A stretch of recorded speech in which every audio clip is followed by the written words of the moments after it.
J'aime ma Goma natale. Cette ville a subi plusieurs affres, notamment des guerres et des catastrophes naturelles, jusqu'à être citée comme capitale mondiale des violences sexuelles dans certains rapports des ONG. Mais elle s'est toujours élevée. Aujourd'hui, le temps a évolué, les faits aussi. Ce qui était considéré particulièrement comme identité de la ville de Goma a sensiblement diminué, mais malheureusement dépassé les bornes honnêtes de tous. Le fléau est omniprésent dans beaucoup de coins du pays maintenant. Les cas les plus récents est celui de Kinshasa, la capitale. 2000 km d'ici à vol d'oiseau. Notre insouciance a fini par payer. Le temps nous a rattrapés. Les murs de plusieurs Congolais sur les réseaux sociaux ont été peints de la couleur de cette insanité qui s'est produite le 17 mai 2019. Journée des fêtes nationales de la libération. Par conséquent, férié sur toute l'étendue de la République démocratique du Congo. Un pays des droits. Un pays des lois. En 2006, l'année pendant laquelle le pays ses premières élections, la loi sur les SVGB fut promulguée, dans un contexte de conflits hors pair, où la violence est utilisée comme arme de guerre d'une part et comme moyen de survie de plus d'un d'autre part. Le pays s'inscrit alors dans la logique de la lutte contre les violences sexuelles et violences basées sur les genres. Beaucoup d'efforts en la matière sont fournis par le gouvernement, les ONG, la société civile, mais insignifiants vu l'ampleur du sens inhumain qui habite le cœur des malfrats actifs et passifs. L'affaire de cette écolière de 13 ans en est un exemple. Les opinions restent partagées et d'aucuns se montrent indifférents face à cela. Certains législateurs, preneurs de décisions, et même des citoyens traînent les pas comme si c'était fait pour les autres. Dans l'entretemps, le fléau monte par effet boule de neige de la base au sommet de la pyramide, où on pouvait l'attendre le moins. Cependant, il est bien au rendez-vous. Un cas de violence sexuelle a été bel et bien commis dans une villa à Gombe, en plein centre de Kinshasa. Cette fois, la victime âgée de 13 ans est une fille d'une famille bourgeoise, capable de lui payer des frais scolaires dans une luxueuse école de Kinshasa, école Révérend Kim, aux côtés de ses bourreaux. Cette fille de personnalité politique et culturelle dont Osei Aochai est le principal accusé, le fils de l'ancien gouverneur de l'ex-province orientale, Medar Aochai Asenga, actuellement sénateur. Ainsi soit-il, les faits concrets. Un cas de violence sexuelle a été perpétré. Une infraction pénale au regard de la loi congolaise numéro 06/018 du 20 juillet 2006. La justice doit être dite, même si les 7 accusés sont tous mineurs également. Contre toute attente, seulement 2 sur 7 accusés sont condamnés par la cour tribunal pour enfants d'une détention jusqu'à leur âge adulte et d'une amende de $10,000 américains. 5 sont acquittés. La doute s'empare des cœurs. Bana oya ba 13 ans ba 14 ans wana ba baki ba tika non bango momentanément en attendant verdict nani procès à lelo eya mais batika li ko rendre verdict à notre insu biso tozate bakati makam. Je veux que la justice soit faite parce qu'il n'y a pas eu justice jusque-là. Ça, c'est de l'injustice qu'on est en train de vivre ici. D'abord, on est déçus parce qu'on avait appris que le procès devait avoir lieu ce matin. Et c'est comme ça qu'on a voulu venir nous-mêmes pour pouvoir assister à ce procès. Mais je viens d'apprendre que ça s'est déroulé hier soir. Et donc, on est un peu surpris. Plus d'un s'enflamme pour dénoncer une certaine parodie de justice.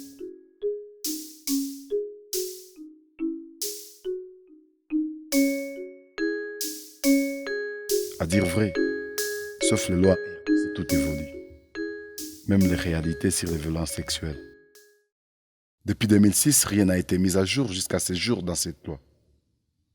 Certains justiciers en sont conscients et profitent de quelques exceptions non actualisées de la loi pour prouver leurs limites et se taper des pots de vin. Néanmoins, toute indignation n'est pas indignation en RDC.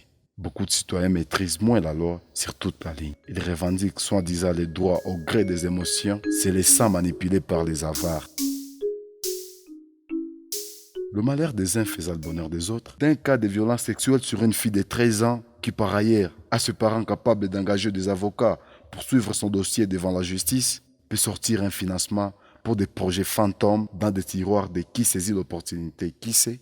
Des centaines en ordre dispersés se jettent dans les rues de Kinshasa avec des objectifs cachés différents, chacun à sa manière, tentent d'attirer l'attention vers lui. Moquerie ou sensibilité? Difficile de définir les sourires aux lèvres des gens dans une manifestation d'indignation et de colère. Les parents défilent, les enfants dansent.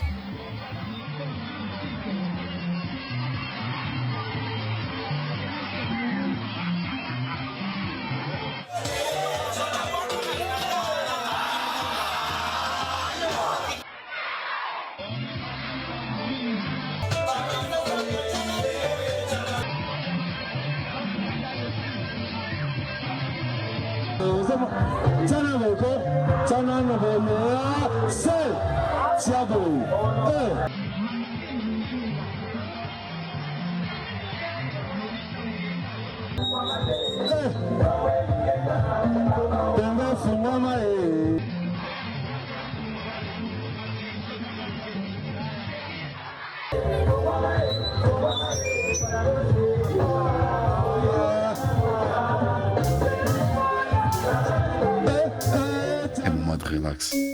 Instant photoshoot.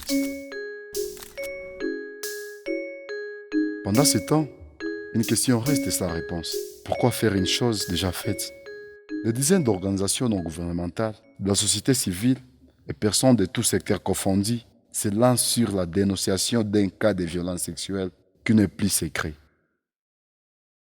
Premièrement, la nouvelle se répandue par une vidéo postée par les bourreaux sur les réseaux sociaux.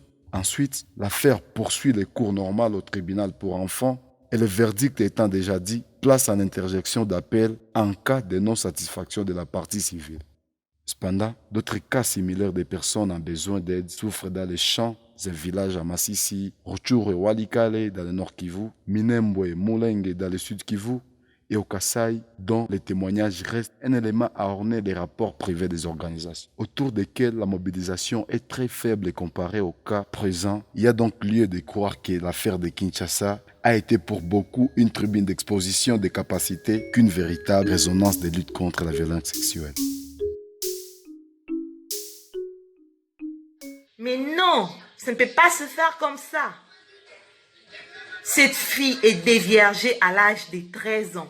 Et déflorée à l'âge de 13 ans. Ce n'est pas normal, ça fait pitié, ça fait mal. Certains sont allés jusqu'à affirmer haut et fort, sans raison ni qualité, que la victime a été déflorée et partagent sans modération la nouvelle sur les réseaux sociaux. Entre-temps, l'écolière de 13 ans devient de plus en plus victime et tout ce qui s'est dit sur elle, sans confidence, et ce qu'elle a vécu, la met dans un état de traumatisme. Pourtant, les rapports du médecin légiste attestaient le contraire. Il faut être courageux pour dire que ces énième affaires sur ces cas de violence sexuelle à Kinshasa était inopportun, vu que c'est pour préserver la réputation de sa fille, vilipendée par la vidéo, qu'elle a été menée au tribunal par la famille de la victime, et non pour dénoncer les cas de violence sexuelle.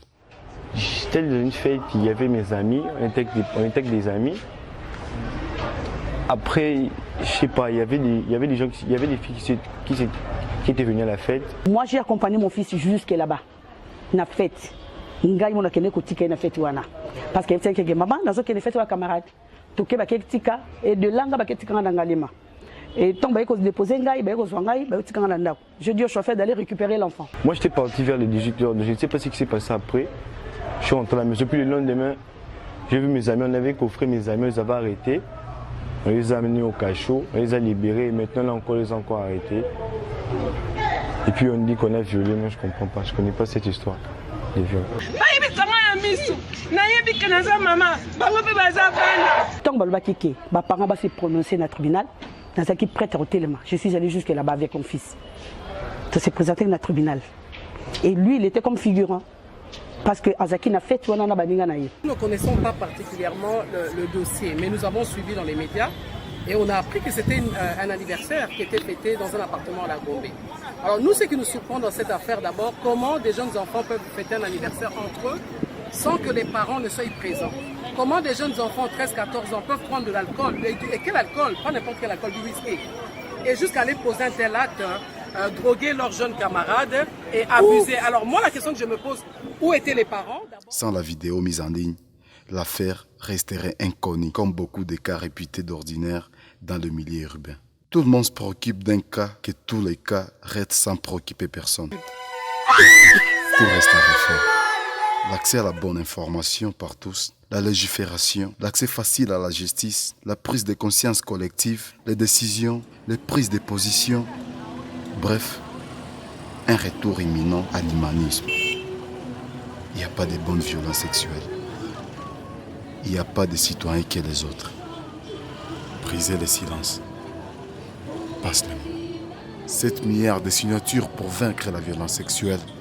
7 milliards de signatures pour stopper la stigmatisation des victimes de violences sexuelles.